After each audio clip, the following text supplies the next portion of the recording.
everything. We're going all in on this.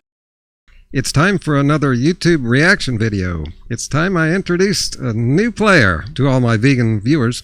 Also welcome progressives to my channel.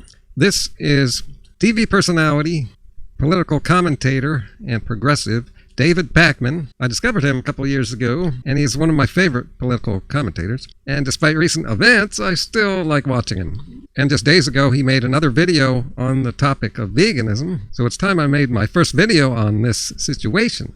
He has a big YouTube channel, a lot of videos, and he's also on TV on the Free Speech Network. And also he's written a book called Critical Thinking. But before we watch that recent video, I want to show you how I was introduced to this phenomenon. For me, it started a year ago with this video. We won't spend much time on that. But here, in a search I did, he has a lot of videos concerning veganism. And someday I'll go back and do reactions to other videos. But this next video back 3 years ago, I'd like to check out some of this right now. Let's see. Let's go next to the 281 area code. Who's calling today from 281? Hey, this is Jonathan. I'm just wondering if you personally would ever consider going vegan. Okay. And I don't think this is the first time he's got a call like this. And yes, at this point, 2023, well, it's 2020, but still, any progressive or even liberal should be up on veganism and at least agree with its principles and be making attempts to go towards veganism. I don't expect people to just change their diets overnight, but he seems to have a bug up his butt, and he gets a lot of flack from viewers. And I still haven't really figured this out yet, so making this video will help me to figure him out. I'm not considering that right now, and it's conceivable that at some other point I would consider a change to my diet, but I'm pretty happy with my diet right now. What is his diet? I don't know what it's like. I mean, I know that, I think the statistic is 71% of emissions come from only 100 companies. Right. So your personal decision like going vegan, I don't know how much change that would really make. Well, there's a couple different things here. There's a couple different things here, and we don't have to. This will piss everybody off. Here we go. Hey, Jonathan, what's up? See, when you know you're going to be pissing everybody or a lot of people off, I'm surprised he said everybody, then you think he would look more into it. We don't have to adjudicate it. I believe that agricultural here, and we don't have to. This will piss everybody off, and we don't have to adjudicate it. No, I believe adjudicate. I don't know that word, but why don't we have to adjudicate it? that agricultural emissions are about 11% of American emissions. And of course, there is no doubt that factory animal farming is a large portion of that. Within factory animal farming, I believe that it's cows and sheep are a disproportionately large portion of that. The issue is there's a few different things. One, for grass-fed. Now see here, this is the weird thing. He sounds like he knows a lot about it. He can talk about it a lot, but listen to what he comes up with. Animals, when you look at crop rotation and the way in which animals, if they are cycled onto pastures, actually start generating through their excrement, for lack of a better term, a lot. That is the better term.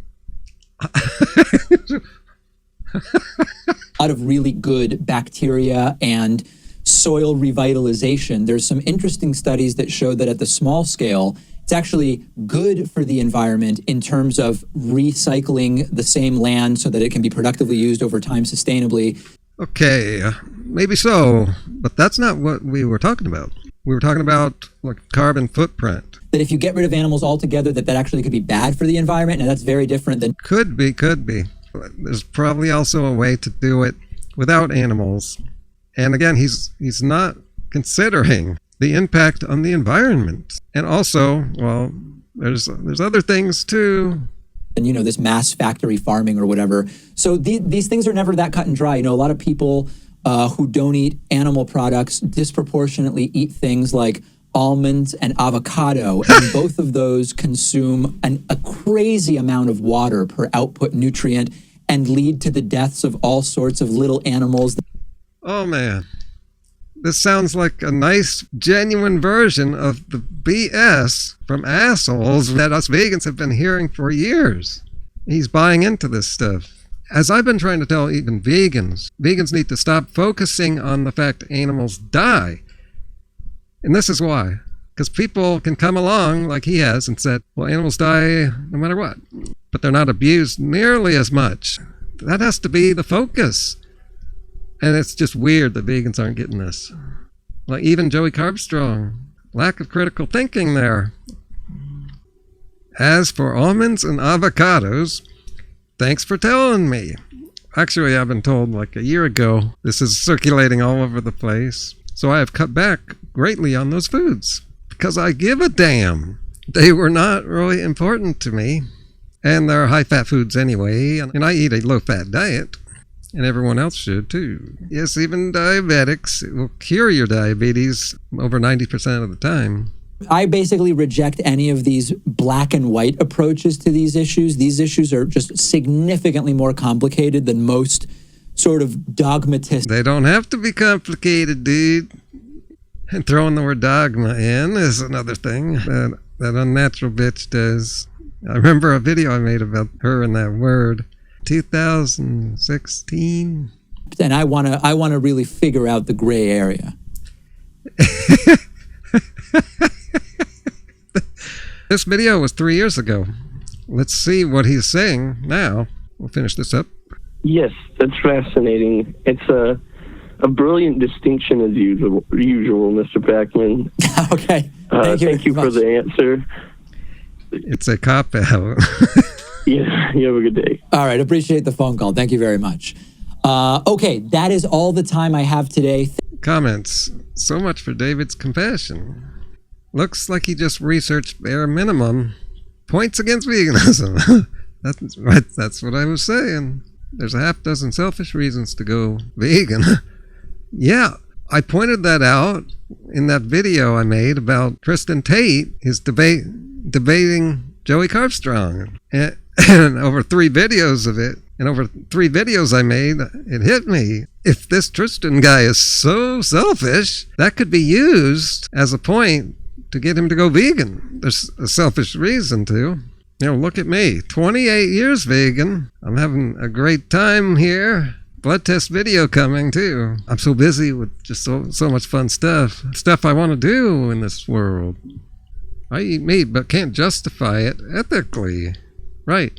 And David Pakman probably can't either, but he wasn't trying. He shifted his focus to the dying part to just ignore the suffering part. It's really weird for a liberal to do. This is weird.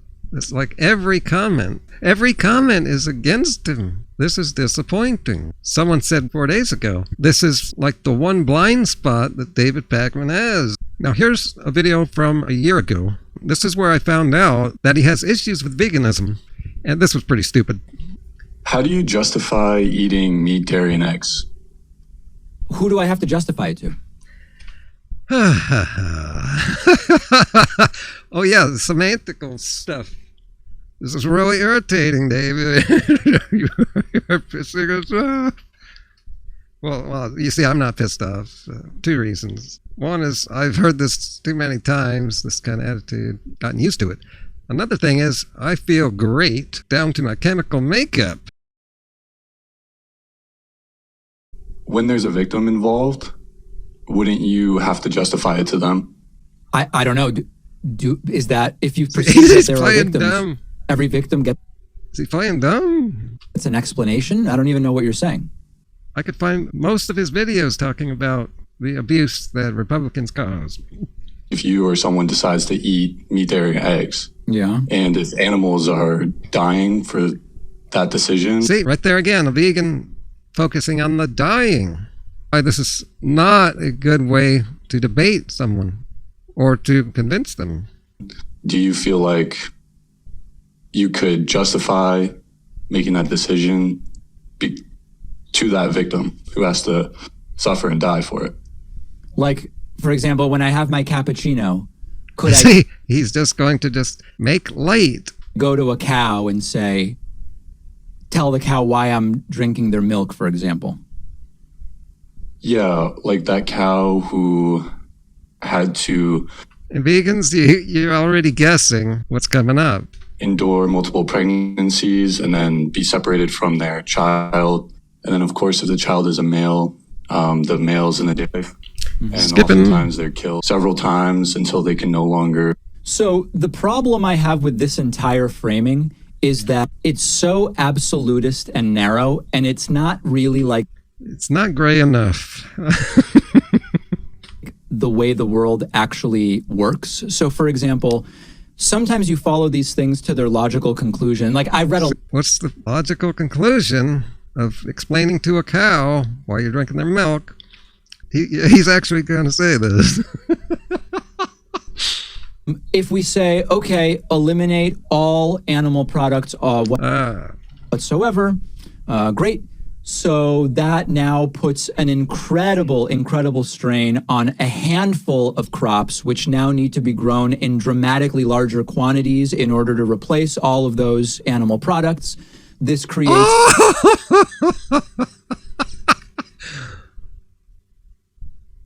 absolutely massive monoculture farm. No, we have massive monoculture already, and it's to feed all those farm animals.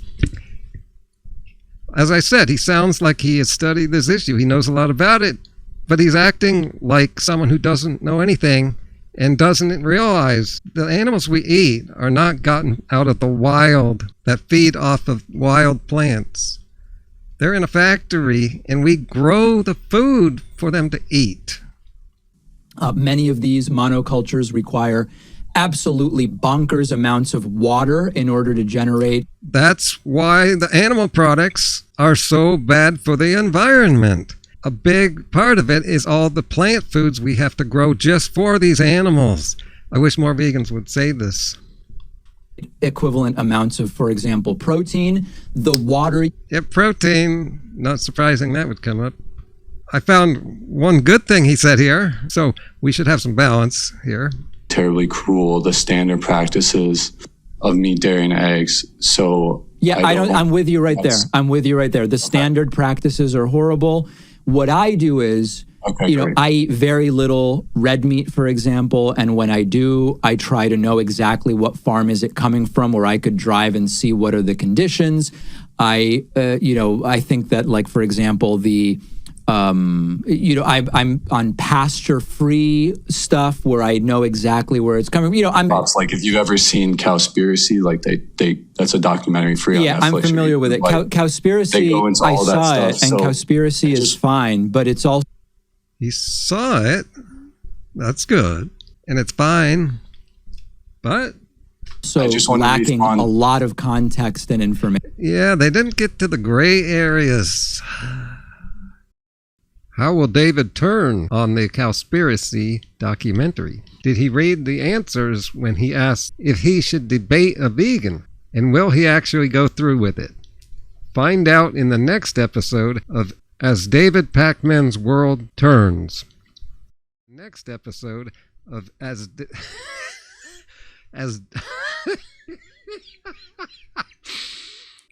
David